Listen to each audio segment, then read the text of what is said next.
You clicked this video for a reason. You've been hearing about people starting to run a box truck business and all the money that you can make, but you don't really know where to start and how much it's gonna cost for you to get started. If you don't know me, my name is Kobe from K King Trucking, and I've been in the box truck business for 4 years, and last year we did 1.7 million in gross revenue. Now we're gonna break down all the costs across the board. So in order to get your business started, the first thing you wanna do is open up an LLC. That's gonna cost you about $400 to $600, depending on where you get it at. Second thing that you wanna purchase is your authority, which is your DOT and MC number. You're gonna get this at the FMCSA website, and it's gonna cost you $300. In order to get your authority to go active, there's 2 forms that you need. One's gonna be called the BOC3 form, and another's gonna be called the UCR form. They're both gonna cost you about $100 altogether. In order to get those forms, you can get them in different places. Some are gonna be through third parties. If you choose to go that way, they may cost a little bit more, but you can get them done and someone else can do them for you. Or you can just research them on Google, UCR form and BOC3 form, and you can fill them out yourself. Next thing, and one of the most important things in the trucking business, is your insurance. Now, in order to get your authority to go active, you have to place insurance on your MC number. The price range for your insurance down payment is going to depend on a different number of factors. First is going to be your driving history, your driving record, your age, for anyone that drives a commercial vehicle, the state that you live in or that you're going to be based out of, the truck specifically, the type of truck, the year of the truck. So if you get an older truck, it's going to cost cheaper for the policy. If you get a brand new truck or just a newer truck in general, it's going to be more for that truck and on your policy. The down payment for their insurance policy is going to range between $2,000 and $5,000 down to get everything going. Now, of course, the $5,000 is going to be more if you're maybe a younger individual with not great driving history or just everything on your driving record, maybe the state that you live in, and then obviously the cost of the truck, etc. Now, in order to get your insurance, you obviously have to have a vehicle VIN number that you want to put down for that insurance policy. So the next thing would be getting a truck to purchase. Now, obviously, you can finance a truck, you can cash a truck, you can even rent a truck to get your DOT and MC started. In this situation, we're going to talk about financing. So depending on credit, obviously with a new business, you're not going to have much leeway as far as the number that you can put down for the business, but the lender is going to ask you to personally guarantee for the truck. So they're going to check your credit, and obviously if you have any business credit, but like I said, for a new business, you may not at the time. So a down payment for a truck is going to range from about $8,000 to about $15,000 nowadays, depending on how much the truck is that you're purchasing. Trucks that I like to purchase are in the range of $20,000 to $35,000. So lenders may ask for 10% down, they may ask for 20% down, they may ask for 30% down based on credit, they may even ask for 50% down. So if you purchase a truck that's $30,000, $15,000 would typically be the max that they would ask for, so on and so forth. For those that want to cash out their truck and pay for their truck up front and not have a monthly truck payment, obviously that's going to depend on how much that you want to spend on the truck. I've seen people spend $15,000, I've seen people spend $20,000, $25,000, $30,000, even $50,000. So it's just going to depend on how much cash you want to put down to get everything going. For people that are going to be driving the truck, operating the truck for a long period of time, I think cashing out is a great option for them because you're going to be retaining a lot of that income for the trucking business. The money that you're putting up for the truck, you're going to be retaining a bigger portion of monthly.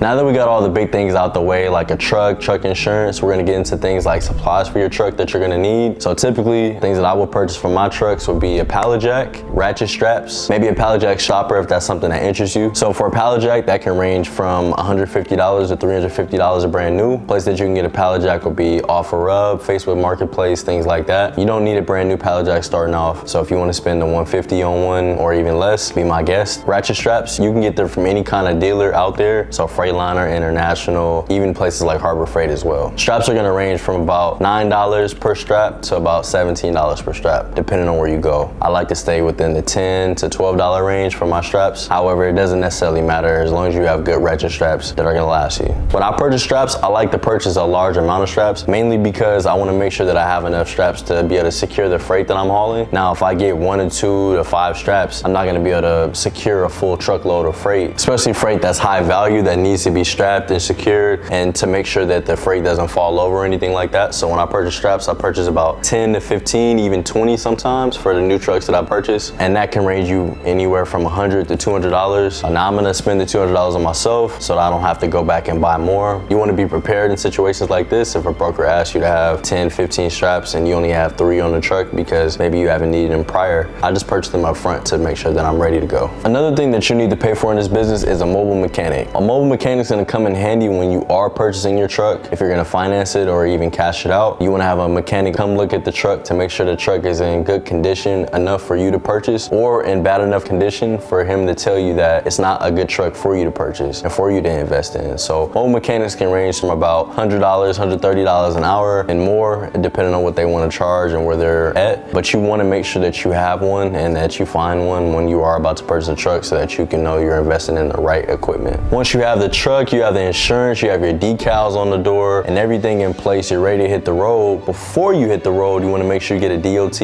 annual inspection for the truck. Now I go to places like Speedco that are all around the country to make sure that I can get one and that a qualified mechanic can do the DOT inspection. For this, they're going to check things like lights, brakes, tires, different things like that to make sure that the truck is in good condition annually. They're going to give you a sticker and some paperwork and to put the sticker on your door. DOT inspection is going to range you from about $40 to $50 depending on where you go. You just need to make sure you have a qualified mechanic that has a license to do so. Another thing that you are going to pay for is going to be the registration for the truck and the sales tax for that vehicle. Now every state is different for the sales tax that they have, so it's going to be relative to where you're based at. So I'm in Vegas, we have an 8.5% sales tax. So once I purchase a vehicle and I take it to the DMV to get it registered, I'm more than likely going to have to pay that 8.5% tax based on the cost that I paid for the vehicle. That's going to make your upfront cost a little bit more expensive when you're paying for registration and the sales tax, so make sure that you're aware of that before you go to the DMV. Now registration is going to depend on when you get the registration for the truck. If the year is already mid-year, you're typically going to pay for the remainder of that year, not a full year from there, at least how the DMV works in Vegas where I'm from. And that's also going to depend on the year of the truck and everything that goes into that. So of course an older truck's going to be a lot cheaper than a newer truck will, so make sure you're just prepared to pay for registration when you get your truck. Now for those that are going to be going OTR and just past state lines, past 100 miles for where they're based at, you're going to need an EOD to operate and log your hours. In order to get an EOD, you're going to have to pay about $45 to $100 a month for the EOD service. The $100 typically is going to come with the dash camera that people purchase. However, I do tell people that you can get a dash camera from Amazon and I have to pay a monthly subscription. Make note of that. But outside of that, my EOD is going to cost about $45, and make sure that you have one and that it's operational and that you're aware of the hours of service once you hit the road. And last but not least, we have the load board that you're going to have to purchase. Now, this is not a requirement, but of course we all need to be able to find work, and the load board is the first place that people find work once they're starting out this business. Load boards are going to range you anywhere from $40 to maybe $100 a month altogether. I know DAT charges about $45 a month. Prices are going up for load boards just all around, so be careful of that. And as far as adding more users, you may be able to get a basic package for $40 a month, but if you want to add 2 or 3 users to your DAT, it's going to creep more towards the $100 a month. This is something that you're going to get and maintain while you're in business, as far as being able to haul loads and make sure that you have availability to be able to get work wherever you're at. Now, I've been in the box truck space for about 4 years, and it's been something that's changed my life. From those that know me, I've been working very hard to be able to get to a place where I can have freedom and also grow something that I can call mine and something that's special to me. But when I started the business, things were a lot different. The costs were a lot different. The market was a lot different. But however, today it is still a great business to get in because it's a low-level entry business that you can get, you can build up, and you can make a great living from and be able to build something that's bigger than yourself, like I'm doing for myself and my family. Trucks are down in price that they were between that 21, 22, 23 range, where trucks were 60, 70, 80, $100,000 that people were overpaying for. Trucks are back towards that 15, 20, 25, 30,000 range, 40,000 range, where you can get trucks that are basically brand new as far as the miles and engine hours go. You know, trucks that are going to be 100,000 miles, 80,000 miles, 150,000 miles, whereas when I started, typically trucks were 300,000 miles, still a lot more than what they are now. So for those looking to start the business and have good money habits, or maybe have credit or some business credit that they can use, it's a great business to get into because the costs are a lot cheaper than they used to be. Like I said, it's a low-level entry business. You typically need about 15, 20, 25,000 to get in and be comfortable. I've seen people start the business with a lot less. So people that are interested in getting into the business, it's a great time if you are good with your money before getting going to be able to succeed the way that you really want to. That's my video on how to get into the business and the costs that come with it. Now keep checking out my 17-step blueprint that I have down below in my description. It's gonna help you get into the business and all the things that come with that. And I just told you guys the cost of it. That's another gem right there that I'm adding. And if you actually want to start a business, make sure you click the link below to be able to get in and get the most amount of information right away that you can. Keep following me on Instagram at KKing Trucking, where I post all my daily content there. The loads that we do, the loads that my trucks do, how I dispatch, things that I'm doing in the business, whether good or bad, as I'm the most transparent person out there as far as how their box truck business is going and the things that they're doing in their business. Make sure you guys keep checking out my content as I'm posting consistently and making sure I'm putting out raw, transparent content as far far as the box truck business goes. And I appreciate you guys for checking in.